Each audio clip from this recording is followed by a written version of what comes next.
Hello. Hello, everyone. Hello. Let's get some friends in here. It's Tuesday, everyone. It's Tuesday. How are you all doing? How's it going? I cannot wait to tell you about my day. Let me finish inviting some of our friends. It's Tuesday. Time for Kid Author Connect. I couldn't wait, actually. I couldn't wait. So I'm glad you all are here. Glad you're here. Glad you're here. Okay. Well, hello, everybody. I'm going to be waving to you all. Hello. Hi, Micaela. Can't wait to talk to her. Shauna, I was just talking about you today. Hey, girl. I need to catch up with you. Shauna Williams. Hi, everyone. It's Tuesday. Time for Kid Author Connect, my favorite part of the week. It has been a very busy day for me today. It's been a very busy weekend. I shared with you the picture of the, we'll call them a gazillion boxes of books. I'm grateful for them, but oh my goodness, wow. I'm not quite sure what I want to say about that. So we started digging in. I started distributing books to the kids. It's been great. So I'm going to tell you all about that. But thank you for joining me. As always, everyone, I like to make sure I say hi to everybody. Hi, WC. Hi, Tashay. Hello, everyone. Yes, happy Tuesday. Happy Tuesday. So we have 2 more weeks of this, I guess we'll call it season of Kid Author Connect, our first year. I cannot even believe it's the end of the year. And we are in the middle of, or almost the end of our Help for the Holidays series special. And we've been having some of our favorite experts come on and give us all kinds of gems and tips and best practices. I want us to be prepared to start off 2022 the right way. So we've all made mistakes, right? We've all had growing pains. We all had to learn this business and social media, being an author, what to do, how to handle yourself. There's so much to learn. I had no clue, nothing. Didn't know what in the world I was doing when I started. And it's amazing how much I've learned. And you guys know that when I learn, I share. So that's what we're doing here. We talked to writing coach LK first week. Amazing. Not only does she have an amazing book coming out, but she gave us all kinds of monetizing tips. Excellent. And then we talked to Ms. Elizabeth Mays, the CEO of Mays Multimedia, and I think it's creative director of publishing for Valley Publishing, indie author, indie publisher. She's my publisher, and she does all my printing. They are amazing, and she shared a wealth of information, very practical information. You know, a lot of people aren't quite sure what is an indie publisher, so that was excellent.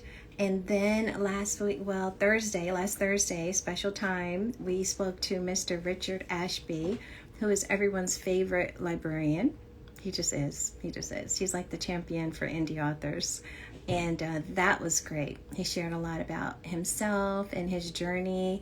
And we learned about getting our books library ready. It's a thing. Library ready. We have to do that.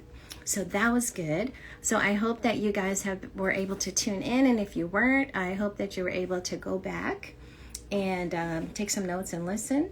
And so tonight we're going to talk to Micaela Benn, who is a children's book author too, but she also has a podcast, and she is also a marketing coach, I think a book coach and marketing coach. So she's going to share some things with us. Hey KP, hey Mr. Richard, hey Judith. So she's going to share some things with us, and I asked her to talk to us about book launches because she is an expert in that area. So we're going to have some information about book launches, whether we have a book coming out, or we just launched, or we're planning to do a launch next year, this is time for us to get ourselves together, get our thoughts together, and get our plans together, right? Hey, Richard. He's talking about yo-yo, what up? He is crazy. Richard brings the fun. He brings the fun. So that's what we're going to do. Now, first things first, you guys know that most of you supported me in my Kickstarter. I still cannot even believe that that whole thing happened, but the books are here. I've been showing it everywhere, so I'm sure you've seen it. Why Am I Here? A child's book about purpose. It's beautiful. I've been able to share this with the children in my area, and you'll know that 500 copies are going to kids in Detroit and Flint and Pontiac, so it's been exciting. They've enjoyed the book, and they have lots of good questions. The conversation after the reading has been really encouraging to me. So lots of questions about purpose, about the future, about believing in themselves and self-determination and all that. So it's been really, really nice. And they don't know they're getting the book, so that's going to be what they get before they leave for the holiday. So it's been very nice. And you can follow me on my website at any time. Visit my website. There's everything is on sale there right now for the holidays. And of course, we know books make the best gifts. So Jahari the Great is my first book, as y'all know, and that has a coloring book with it. So I have some bundle specials. And Why Am I Here also has a new coloring and activity book, which I should be picking up tomorrow. I'm excited about that too. So that's what's going on over here, guys. Christmas, selling Christmas gifts, selling books for Christmas, and packing up books to ship out so you all can get yours before Christmas, right? Okay. So I want to point out that next week we have a very special guest. You all are going to want to be here. You don't want to be late. You want to make sure you're right here, right from the beginning. Someone that we all know and love. She's pretty nice. It's me. I'll be the guest next week. So I will be here, and you all can ask me whatever questions you want. And we're going to do something a little special. We're going to do what I'm going to call a holiday drop-in. So if you are out there, you can come on with me for 5 minutes and let everybody know what you got going on, okay? So maybe you have some holiday specials going on, and you know what you got coming up for the new year, or anything you'd like to talk about your book or whatever, or your business, for 5 minutes, okay? And then you'll jump out, somebody else will come in. It should be fun. And I'm going to do a giveaway of a book bundle of this book, Why Am I Here? With the coloring activity book, the multicolor crayons for our skin tone crayons. Those are so cool, those Crayola crayons, stickers, lots of good stuff. So I'm going to give that away as well. Okay, so Micaela, where is she? Come on in. Okay, we're going to bring Micaela in, and we are going to get started. I'm excited.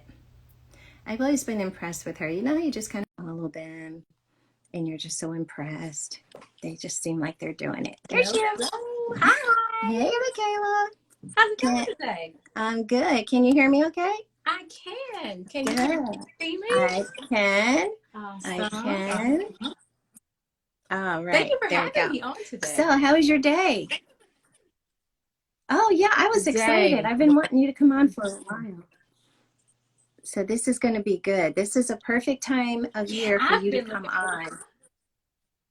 Good, good. So we've had the whole year. We've learned a whole bunch of stuff, right? We've learned a lot. Some of us have come out with our first book, some of us with our second book or more. There's a lot of mistakes to learn from.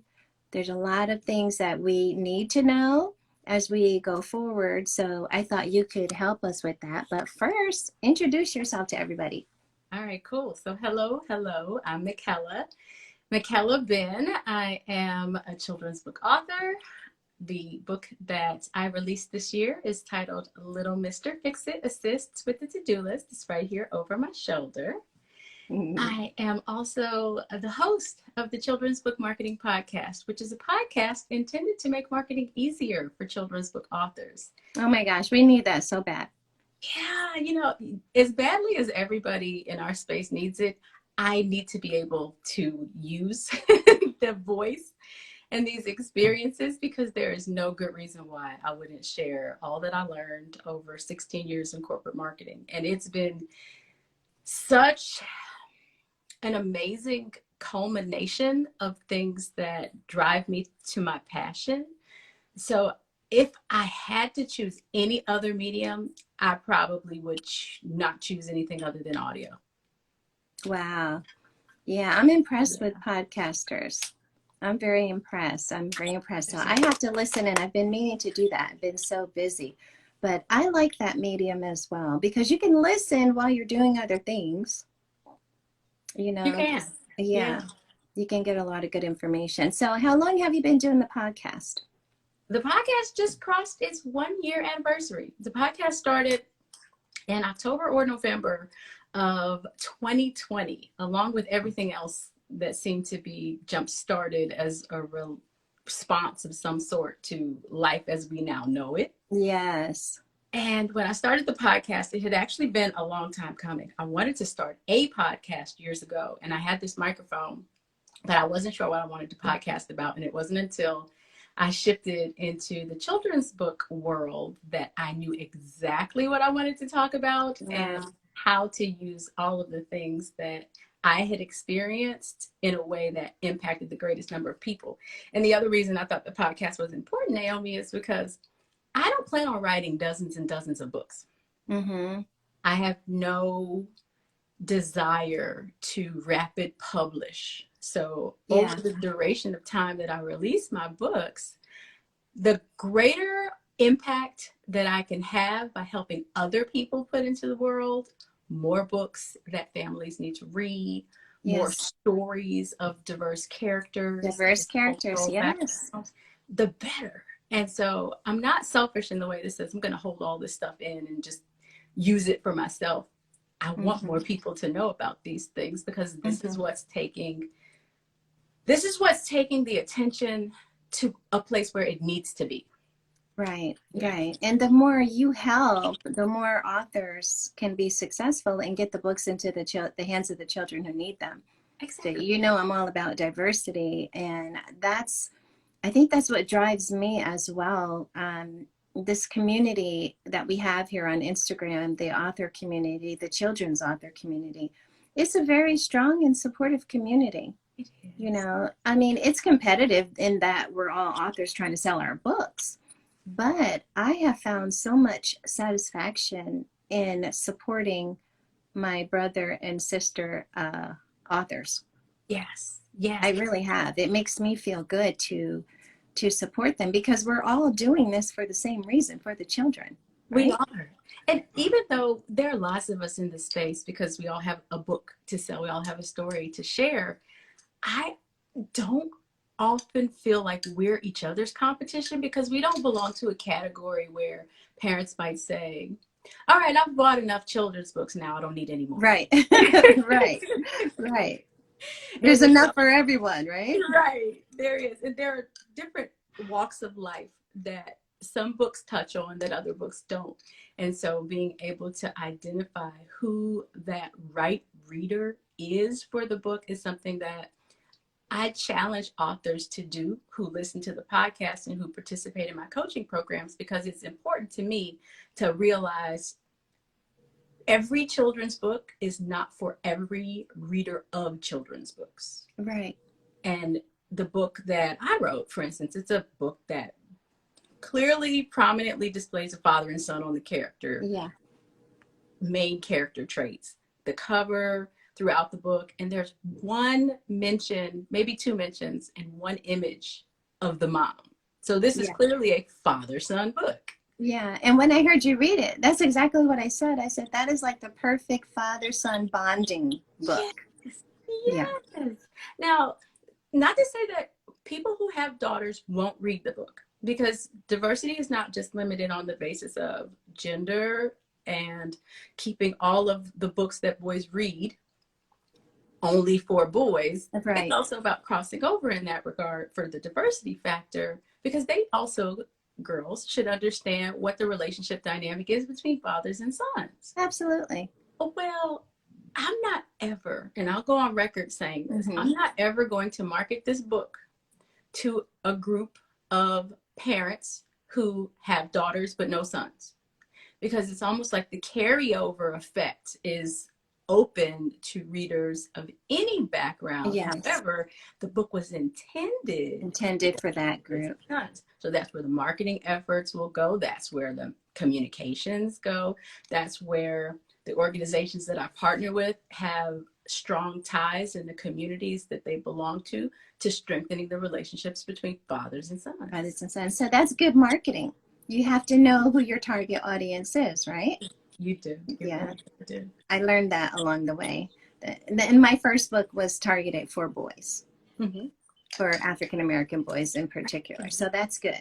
Yeah. So now, do you have a new book coming out? Before you start helping us, I want to make sure that we highlight. Do you have a new book coming out soon? No, this is the book. And the delays with the delays with printing, shipping, and distribution make it probably seem like I have another book aside from this one. Oh, okay. I just wanted to make sure, because I wanted to highlight you if you had something else coming out. I wanted to make sure I did that. And we talked about that with Miss Elizabeth a couple of weeks ago about, the shipping and the printing and the delays that can happen. That's a real thing. I mean, that. Especially if you plan to produce anything overseas. And I'm not just referring specifically to printing books, but there are a lot of authors in our space who have other merchandise. Yes. And they may source it from overseas. And I'm not just, one particular country, but anywhere. Any country, yeah. That is going to be a challenge. But what you do with the time is important to consider. And so when you ask me to talk about launching a book, I'm thinking, okay, what to do while you're launching varies across the continuum of time that you have. However, I made it really easy to make sure that it's clear what you should be doing, even if it doesn't follow a timeline that you expect. So that checklist. Yeah. I'm ready for it. I know I'm ready for it. And you said that you had something free for everyone who's watching. Yes. Okay, guys. So we're getting now. How would you like to? You have a checklist for us that will be helpful. So how can they get it first? So how they can get it is by going to the link in my bio. The title of it is just something like free checklist for each of the stages of the marketing launch. And it's broken down in stages, Naomi, because there's a misperception about what it means to launch. A lot of us get the book and we're like, yes, now I can tell everybody it's available. But there are lots of steps that precede that. Yeah, we talked about that before. You shared that with me. Yes. There's some things in the middle that are worth doing, and in the time that you have, I don't consider it a negative that I had all of this time between when the books were ordered and when the books actually arrived, because I actually had a plan on what to do. It just got skewed because of the timing. But all of these things still, for the most part, follow a sequence. Right. And the sequence that is the checklist is what's available for free. But I'll pull out a few things just to highlight that way. Yes, do that. So do that now. Okay. Yes, help us with our book launches, Micaela. Help us. All right. So first thing to know about launching a children's book is that there are 3 distinct stages of launch, because it's not just the launch as a period in time when you turn on the lights and say go.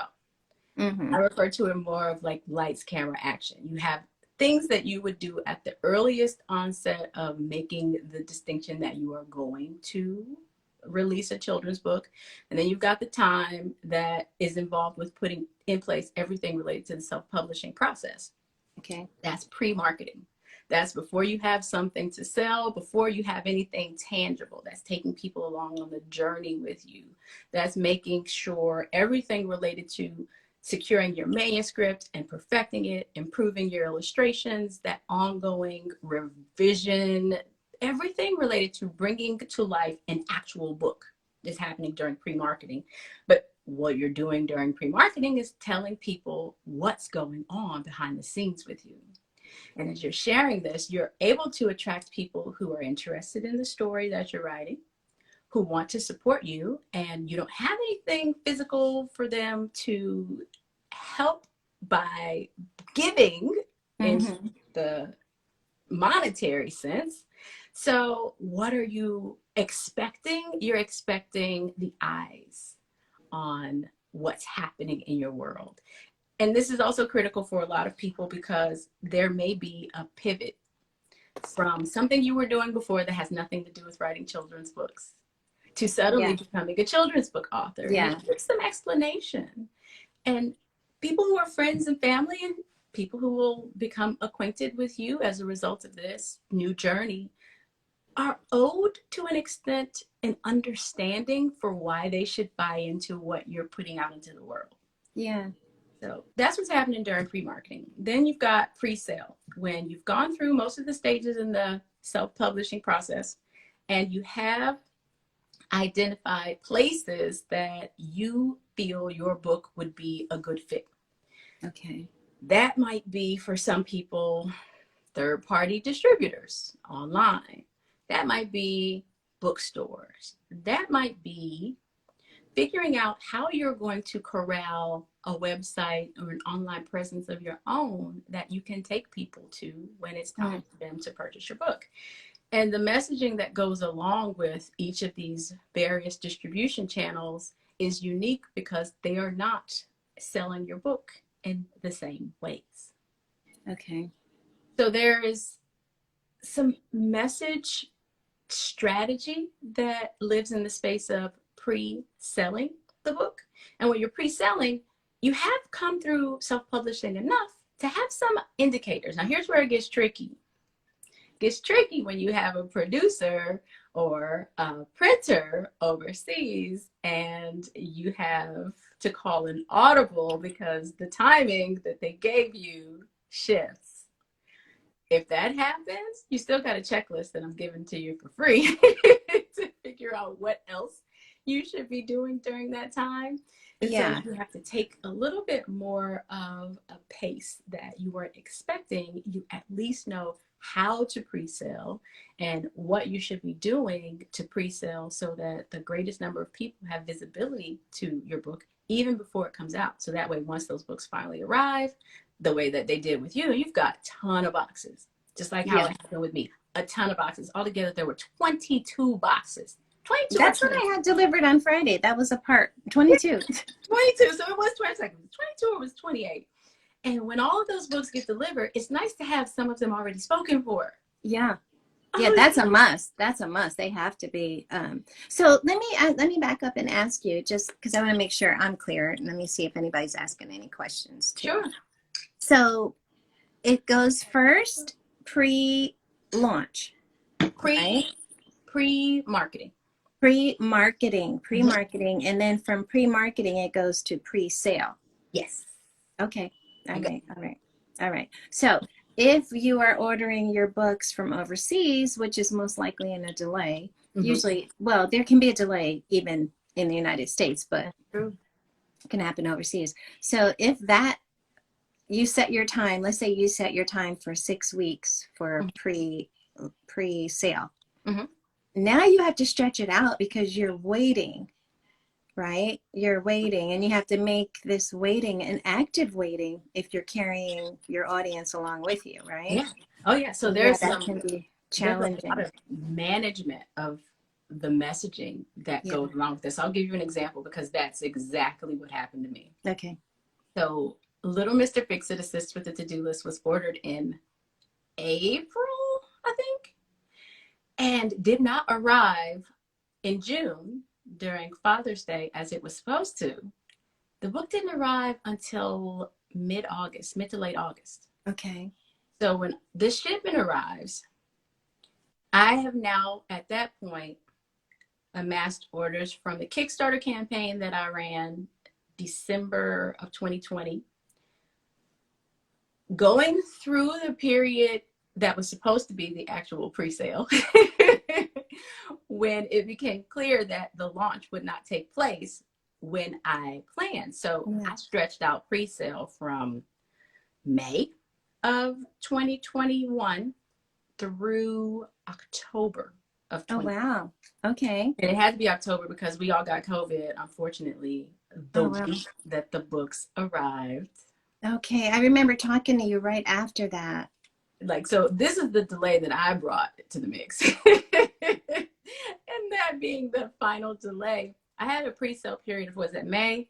It's the 5th month, October. So I had like 5 months of pre-sale, Okay. which is not uncommon in some genres.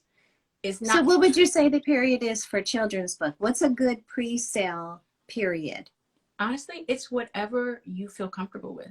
And I Okay. don't feel like there needs to be a hard and fast number, Naomi, because the period of time that you may be waiting is subjective. So if, perfect example, there's somebody in our space who has a book that, a few people actually, whose books are dedicated to what's happening around the holiday. It's Christmas Right. books. So Right. their pre-sale period began actually late summer, early fall. Right. And it went from, let's say, August, September, October, November. That was a 4-month long span of time where they're A getting people pre-sale. excited about their books. It's important to tell people what to expect about Mm-hmm. when the books will arrive, and that the uncertainty is met with some type of an offer that makes it worthwhile, makes it worth the wait. And communicating often is a good thing to do anyway. So for children's book authors who might not feel like they have anything to say to their email subscribers list, here's where you start Yeah, showing you got to who say you are. something. Exactly. Right. Right. So you can get them and I learned this also. I was very reserved in the beginning, Mm-hmm. and I didn't like to be in front of the camera. I'd like to just make a nice post. I'd like to post about diversity a lot, but it took me to be more personal. And it was writing coach LK who told me that. She was like, Naomi, if people like you, they'll buy your book. Yeah. And I said, yeah, I guess you're right. And she's like, you need to get from behind the camera. I want you to do a live. And I was like, no, I can't do a live. And I think she said, I would like to see you do a live tomorrow. And that was it. Mm-hmm. And it's true, because when you believe in what you're doing and you believe in the message of your book and you start to share that with people kind of share. This sounds silly, but they share back. It's like, yeah, I like what you're saying. I like what you're doing. I'm going to come along with you. Yeah. You have a really And good point about that too, because it's not like people just go to a link, click a link, and buy a book. right. It's People, not like that. It's not like that. there's not a celebrity factor in it. It's more of a buy-in factor.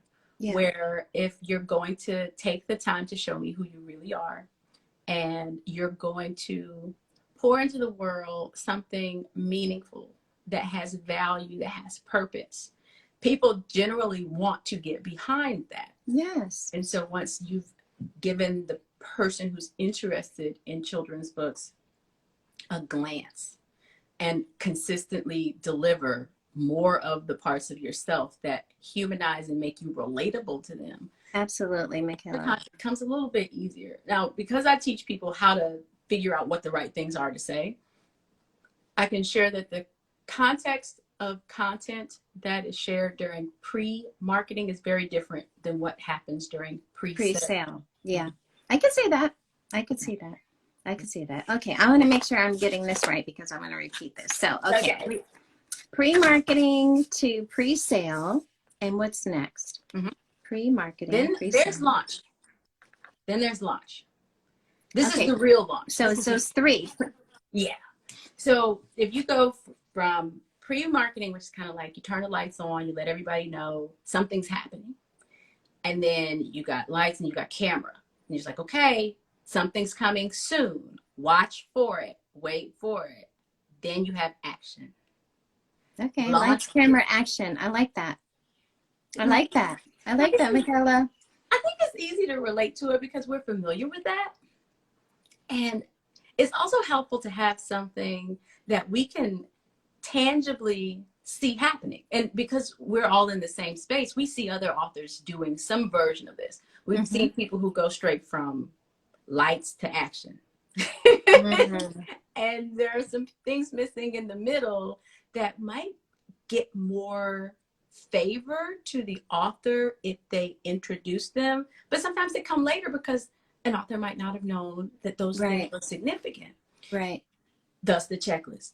But then another thing about the launch is that it's not a static date and time. And it's important to take everything that you've come through the pre-sale period with, that momentum, that energy, that sense of being able to finally put out there what you've been waiting on. That anticipation is what gets the momentum going. Yeah. So when the launch, the actual launch portion of this happens, you're going from I've told everybody something was coming to it's here, now you can have it. Yeah. Yeah, because everyone's excited. They've all bought in by now. And that reminds me of exactly how it was with the Kickstarter. Because Yeah. you're telling them, oh, the Kickstarter, it's going to happen. I'm going to launch, and everyone's looking at what you're doing and seeing your posts and believing in what you're saying. And yeah, they're coming along with you. So then you're like you said, here it is. Let's Yeah. go get it, right? You can have it. That's right. That That's launch good. period doesn't have a strict time frame that you must adhere to either. And this comes from my experience launching physical products in the consumer goods world. So a launch in that world could be a year. It Mm. could take an entire year to exhaust all of the novelty of a new product. Mm. Now, if that's the route that someone chooses to go and they're in it for the long haul, then rock it out. There's plenty to do. But if a shortened period of time is what's considered the launch, you've got however long you designate for yourself to say this is brand new. It's only brand new until you say it's not anymore. Okay. Entirely subjective. So Okay. with the books that children's book authors put out there, there's one mistake. I see a lot of things happening that I have a counter to say this might not be the best way to do it, but here's an alternate way to do it that will get you more of what you're looking for. A lot of people put a book out and the expectation is that you need more than just that book to be effective. As Okay. though having a series of books is what's going to sell the one book. But the truth is, you don't need that. You just need a solid marketing plan and business acumen to implement that marketing plan for the one book and let it go for however long it needs to breathe so that it can thrive, so that you can exhaust all of the various avenues of being able to put those books in the right people's hands. Okay. And I think it's almost counterintuitive because we'll hear about things like authors who historically have had lots and lots and lots of books and they amassed a tremendous amount of success over the years.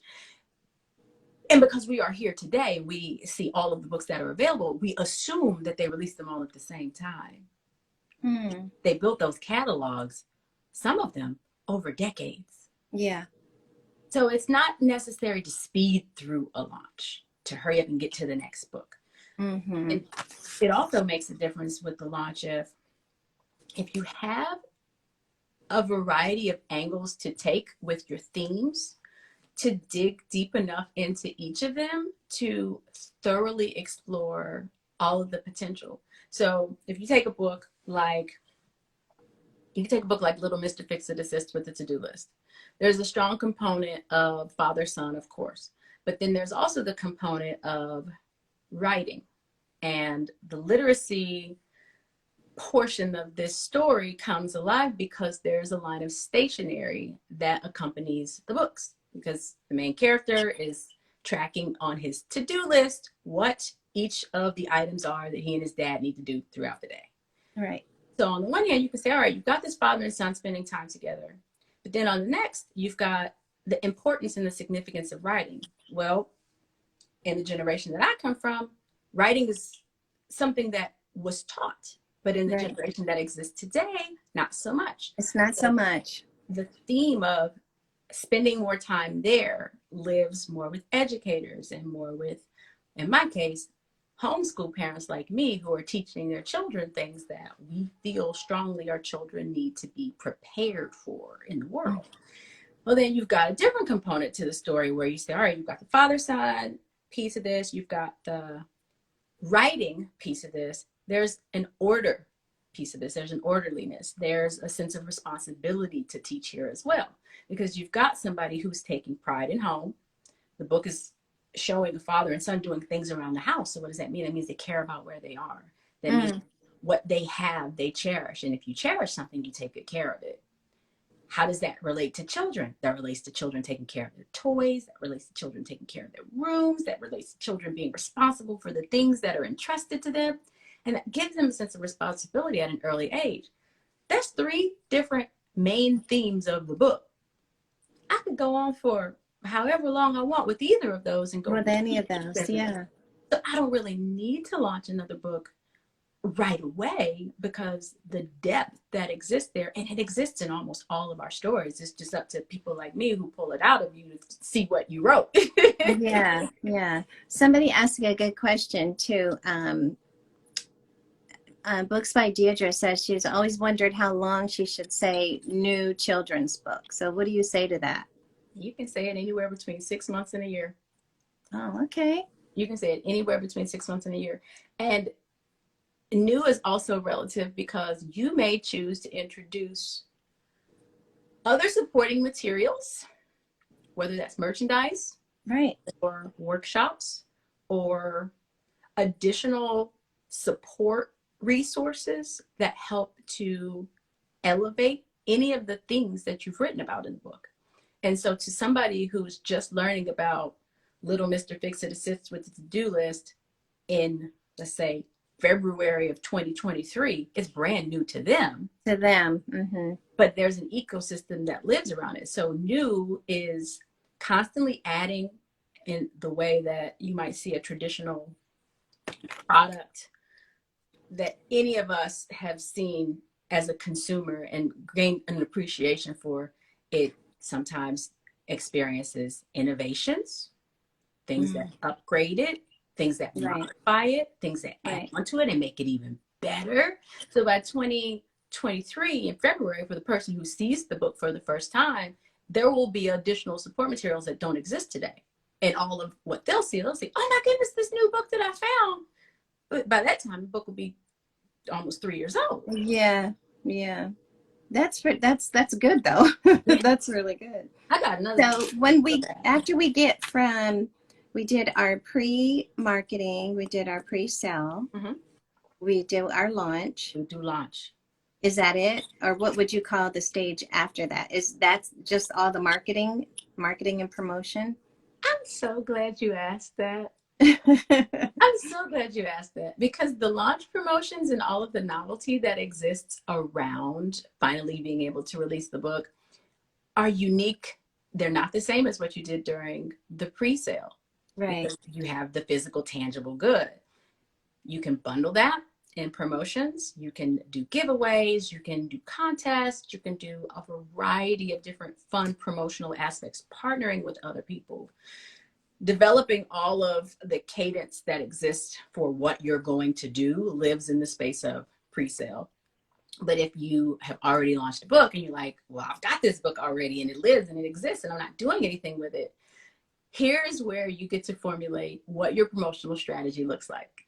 And how long you're going to carry that out is usually over a 12-month time span, but having a bird's eye view of it and planning it out should be something that every children's book author is doing.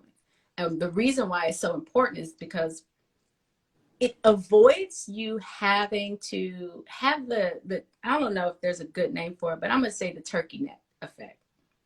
You know, the turkey neck effect when there's a car accident and instead of just keeping straight, you got to see what happened. Right. Turkey neck. All right. So if you don't have your own plan, you run the risk of seeing what everybody else is doing and saying, oh, I want to do that because this person did that. Oh, I want to do that because that was cute. That works for them. Oh, I want to do that. That was so awesome. I want to do that one too. And then you do none of it because it's overwhelming to consider what goes into making it happen. Or you try it and it doesn't work and it's discouraging.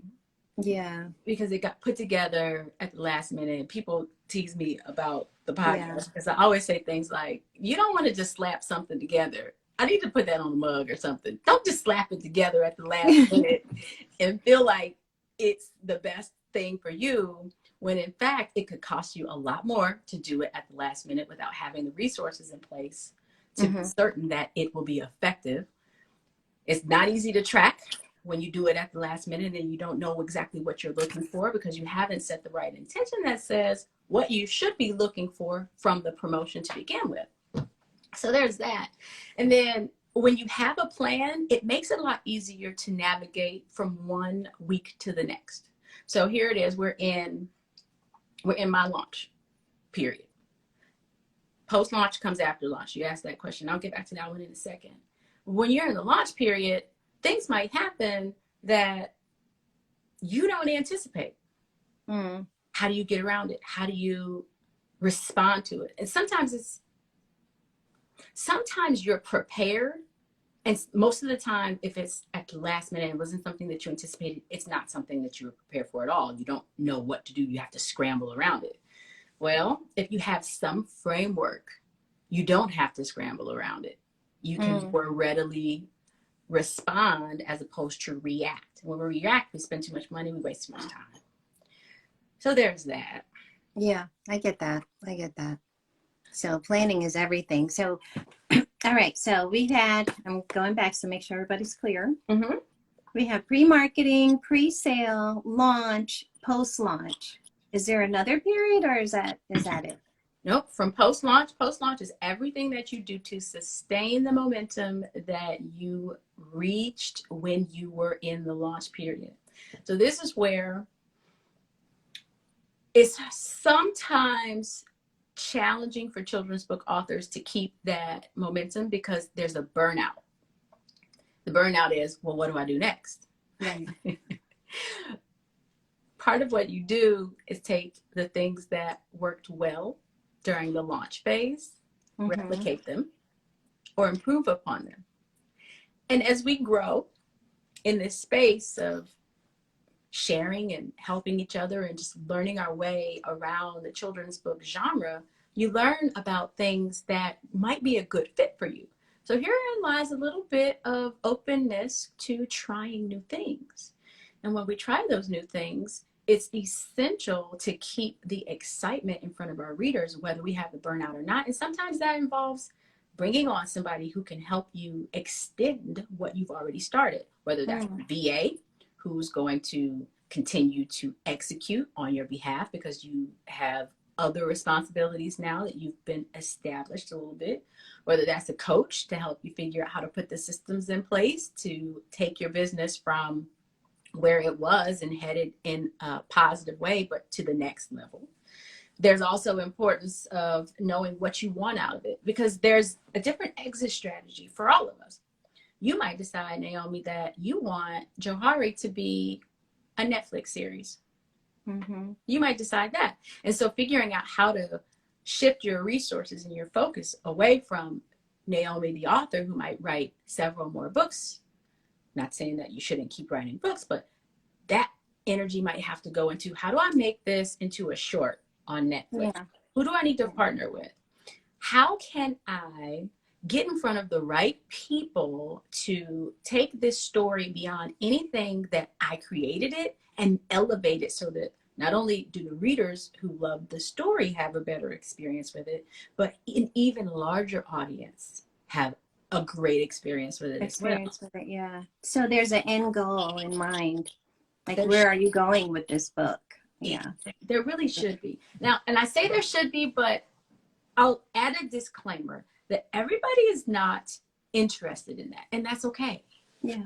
That's okay. It's not for everyone to operate as a business.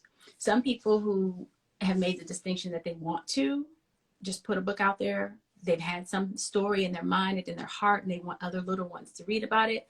They put it out there, they're great. They don't want to go the extent of turning it into a screenplay. Yeah, they're satisfied with releasing the book. Exactly. And I think it's important to call out what each of us intends as it changes. And it can change from having an introduction to somebody who opens your mind to that possibility, or it can just be, you know what, I checked that box and I'm satisfied with it. I'm satisfied, yeah.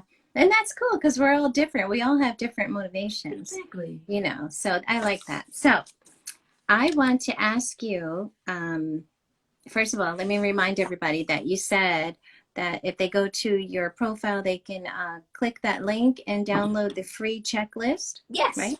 Yes. Okay. They can free checklist for book launches, guys. Yeah, for children's book launches. It's mainly for children's books. I don't children's book launches. Well, everybody, mostly everybody on here is a children's book. Then that makes it a little bit. It's Kid Author Connect, so. Yeah. Okay, so let me ask you this, Micaela. I'm going to make sure I get these in. What is the common mistake that we make as children's book authors? Oh, someone already. Okay, Tashay already got hers. What is the common mistake that you see? A common mistake. Not everybody makes it, but you know, a common one. A very common mistake is mistaking your children's book marketing budget with your production budget. Oh. This one is loaded, but this kind of comes from saying, all right, the cost of self-publishing. We have editing, we have illustrating, we have all the administrative stuff related to getting the ISBNs and getting your book registered, et cetera, copyright, all of that. All of it. But then people think they're done. And they're not. Because marketing is a separate cost center from production. Yes, yes. And I don't think I've released the resource for that yet, but toward the end of the month, we're going to do, what am I calling it? We're doing a masterclass. It's like a 2 to 3 hour thing because it warrants some additional explanation. Okay, well, make sure you tag me on that and I'll share it. When you post about that, I'll definitely share that. Because, yeah, marketing is huge. Yeah. I find that, and talking from my experience too, when you're a new author, you don't realize how difficult that is, first of all, how difficult marketing is, and then how expensive marketing is. It can be. It can be. Can be. It can be. And while we're talking about a mistake, aside from mistaking the two budgets and treating them as though they're one, not having a marketing budget altogether is a huge miss because the costs and the impact in marketing should really carefully be evaluated. So yeah. I come from a world where I was given lots and lots of money to manage for marketing budgets. Yeah. So I had a set amount that I could work with. The budget that I have today is a lot smaller. Yeah, yeah. Well, now you're doing your own thing, so of course. Right. Yeah. But learning that skill of budget management comes from being able to measure the effectiveness of your activities. So another mistake is advertising too soon. Advertising too soon? Okay. There's a runway. Just like when you're at the airplane, the airport, the runway that you have with the novelty of your book is new. So it's something to talk about, something to share about. You can accelerate that runway if you advertise. But if you advertise without knowing what the proper channel is to advertise on, knowing how to manage the target audiences and the ad sets that exist within the platforms that you choose, it's easy to spend a lot of money advertising in ways that are not impactful for your business. And I can go a whole day about advertising, but all advertisement objectives are not created equally. So Okay. whereas you might set out to say, all right, I want to sell more books. If you want to sell more books and you decide you want to advertise to sell more books,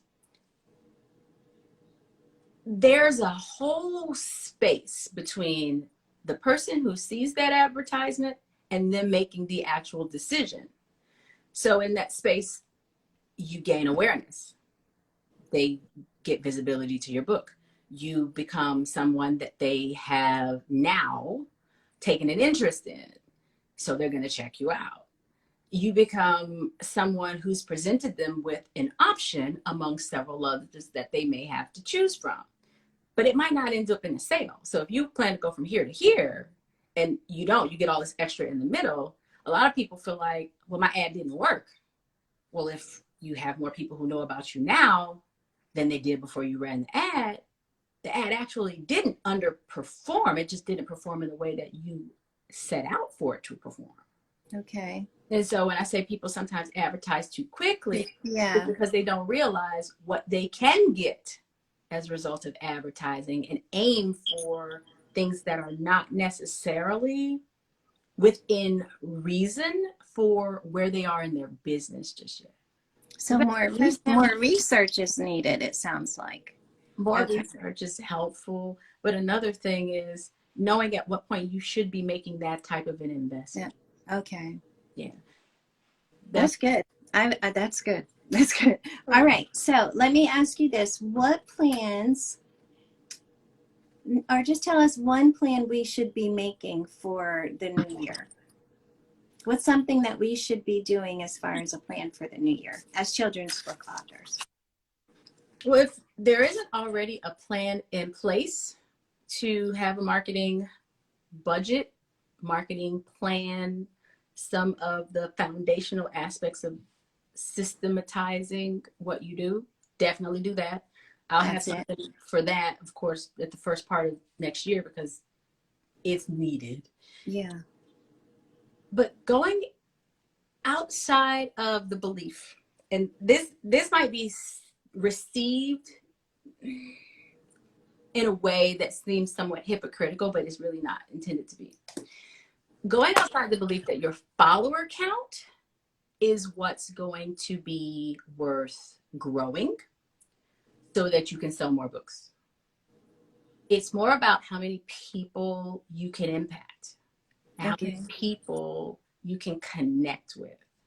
And there's a bit of a shift right now with Instagram. We're on Instagram, so we can speak to the platform evolving from being a a photo sharing app to one that is more favorable toward video and short form content.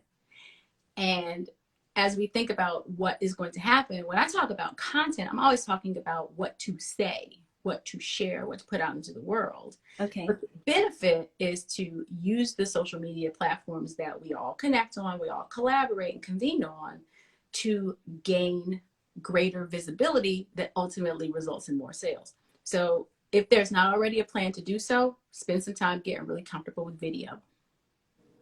Okay, and we talked about that in the beginning. Yeah. That's good. That's important. Now, I will confess, I'm on TikTok. I don't know what I'm doing. I don't know. And I just got on Twitter. Don't know what I'm doing there either. So those are two platforms that are on my list. One of my author sisters, Tishay, she's going to help me with Twitter. Mm-hmm. Yeah. And I don't know how people have time for it all. I don't. Well, as a content creator, I'll assure you, it takes a lot of ingenuity, but it also takes intention. So, like, remember, I've got two separate businesses. I've got my author business, which I don't do a whole lot on for Instagram in the way of posting and promoting. Yeah. But I utilize Instagram in a way that helps to get me in front of more people because there are people whose audiences contain my ideal reader. Right. And so amplifying the voice of Micaela, the author, on those channels is important as It's opposed important. to me constantly posting about my book on Instagram. Because You're right. the truth of the matter is the customer, the book reader, the book buyers that I'm interested in aren't necessarily only on Instagram. On Instagram, yeah. They're not. A lot of them are wholesale buyers. A lot of them are bulk buyers from institutions and corporations. Yeah, exactly. I can't reach them Exactly. on Instagram the way that I can the people who are in the community who listen to the children's book marketing podcast. Right. Well, that's one thing I would say. Get really comfortable with video, and video takes a lot of different formats. You don't necessarily have to do face to camera if that's not your thing. Now, You could do the video and then post it. You don't have to be live like this, right? totally can do that. In Instagram, there's a 15-minute limit for any video that's recorded to be uploaded. If you do a live on Instagram, you can spend as many, I think it's up to like 2 or 3 hours. I don't remember what they changed it to. But you can spend as much time as you really need to explain something. But being able to repurpose that video content is important. So if you don't already have a plan to do that, definitely get comfortable with video and utilizing video repurposing across other platforms that you have a relationship with. And then the other thing is audio. I'm audio all day. Yeah. And it's not because I don't like video, because I'm okay with video. I'm not shy. Yeah. And I don't mind being seen. But if I had to choose whether I'm going to do 3 things every day, there's 2 things I'm not going to do. I might do hair, I might do makeup, and I might iron, but I'm never going to do all 3. That's so funny. I'm really not. And so that whole polish. 2 out of 3? Look, I did 2 out of 3 today. I did hair, and I had on a lip. Lip Bar, which is the company out of Detroit that I love. Yes, they are out of Detroit. They're in the same building as my publisher. Yeah. Oh my goodness, what a coincidence. And since I lived in Detroit for 5 years, I still feel like an honorary Detroiter sometimes. Right. So I'll support Detroit the same way I do my hometown of Cleveland, Ohio. Awesome. Well, here's the thing. I don't have to, the microphone is right there. It's like right over there. Mm-hmm. The computer is right in front of me. Nobody's watching me. Give the exception that I do like a Zoom party live where I have a group of people who will come into a Zoom room with me and I'll record the lesson that I'm going to deliver for the podcast. Okay. And then we stick around and we have a conversation about who's who and what they need. And we do some Q&A and then we're out. That's the only time anybody sees me record. Mm-hmm. So I can do the recording of audio on my time, on my schedule, in a way that is more conducive to my lifestyle. And let's not forget, I have a 4-year-old who is, I'm surprised he hasn't come up here yet. Okay. He's with his dad.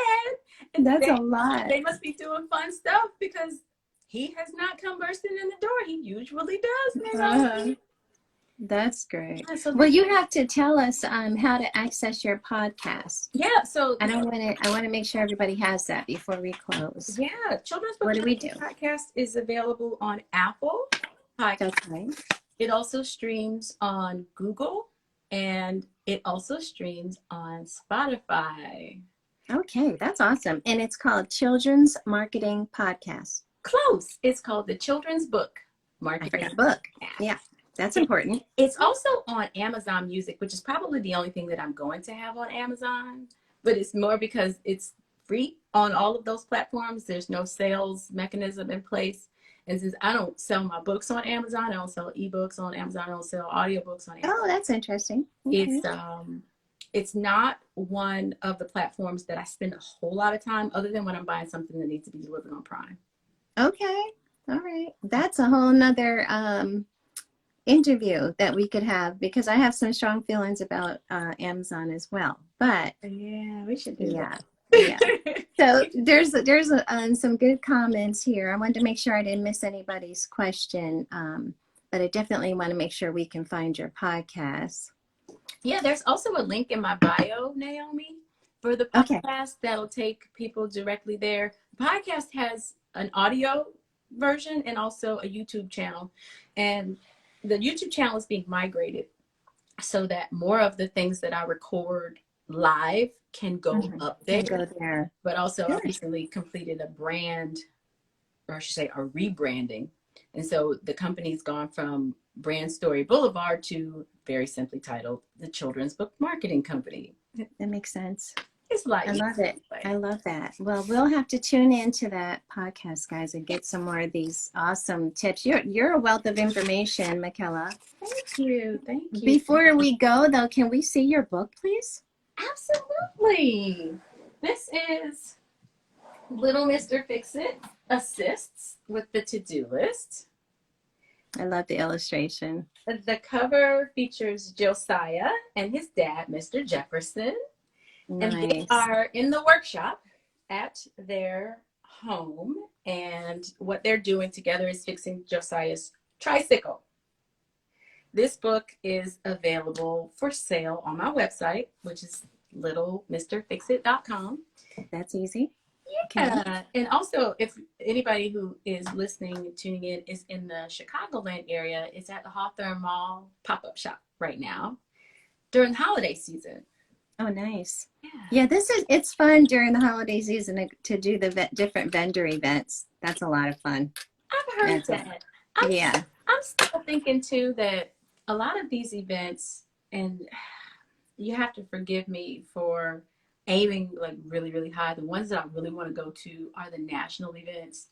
Yes. Have a ton of people, but I'm terrified to go to them because I don't want to be around that many people. That's not a lot of people right now, but yeah. I think it's where you do have to definitely do your research and kind of pick and choose. You never know if the event is going to be successful or not, especially during these times. You just don't know. I've done some that were not successful last week, and I have one that was very successful. So, yeah. I think it's events like, so I'm from the Midwest, and Indiana Black Expo happens once a year, every year. Mm-hmm. And I'm pretty sure they had it during the pandemic, but that scale and scope is the size of an event that I really want to go to. Or down here in the Atlanta area, you've got Bronner Brothers, and you draw lots and lots of people. Okay. Bronner Brothers significant for me because it attracts barbers, and I'm talking about father and son stuff. So barbershop, yeah. Who I need to have. That's good insight. But you think about events like that, like Essence Festival, where it's going to be a large gathering of people who fit the ideal reader profile. And if that's something that's not clear, I have a podcast episode about it. I don't remember what episode it is, but it's clearly labeled. Mm-hmm. To tell you what the episode number is. The podcast episode that goes into how to figure out who that person is, and the resource that helps you figure it out is something that I would definitely check out for anybody who's trying to figure out who should I even attempt. Yeah, that's good. That's good information. Yeah. Well, I've appreciated everything that you shared, and you've got some good comments here about everything you're saying making sense. And I see Malachi Kane, it's better to DM while we're doing the interview, and maybe we can help and answer the question. So why don't you just DM?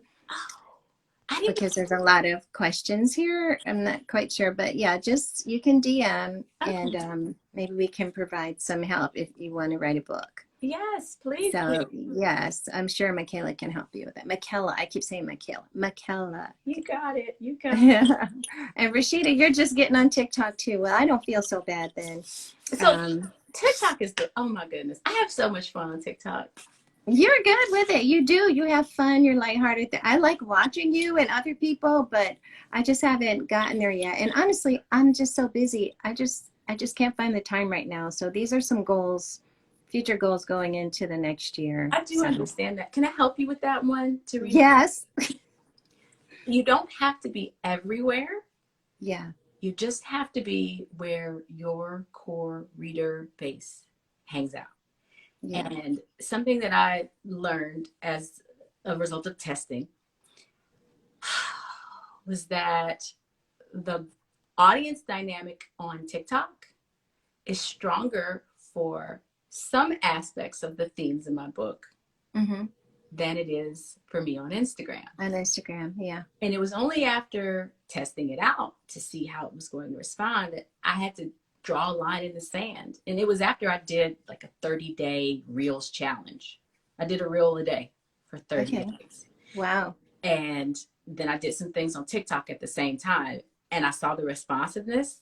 And in my market research brain, I'm testing it out to see which one was going to be more effective. And it turned out that TikTok and the book go well together, and Instagram and the podcast go well together. Now, there is a So potential to that's, cross promote. wow. That's how it was determined to me. I had to actually test them out. Now, another thing is there's another channel. My other preferred channel is one that a lot of people don't give a whole lot of credence to yet, but they should. And I'll do some things to try to change that in 2022. Pinterest. Yeah. Pinterest. So Just if you had had a to choose a discussion with platform, someone about that today. Yeah. Pinterest. If I had to choose the best platforms, it's all to an extent relative, but I would say for sure Instagram to some extent for some of us, TikTok, Pinterest, and for community building purposes, Facebook. Yeah. I see that. Yeah, I can see that. those are my okay, and YouTube, depending on YouTube. where Yeah. Facebook. Like for instance, what we're doing right now with your interviewing, Yeah. that could totally live on YouTube in a way. Well, that's actually what I'm doing. That's my goal. I'm transferring these videos. They won't be on Instagram anymore. They'll be on my YouTube channel. So I'm building that right now. Absolutely. I will be one of your first subscribers. Thank you. Thank you so much. I appreciate Absolutely. it. I appreciate it. Naomi, did I answer everything you You sure answered my questions. You sure did. This is good information, and I will be downloading that checklist. Please do. Yeah, because I'm really trying to strategize and have a good plan for some things I want to do differently, you know, for next year.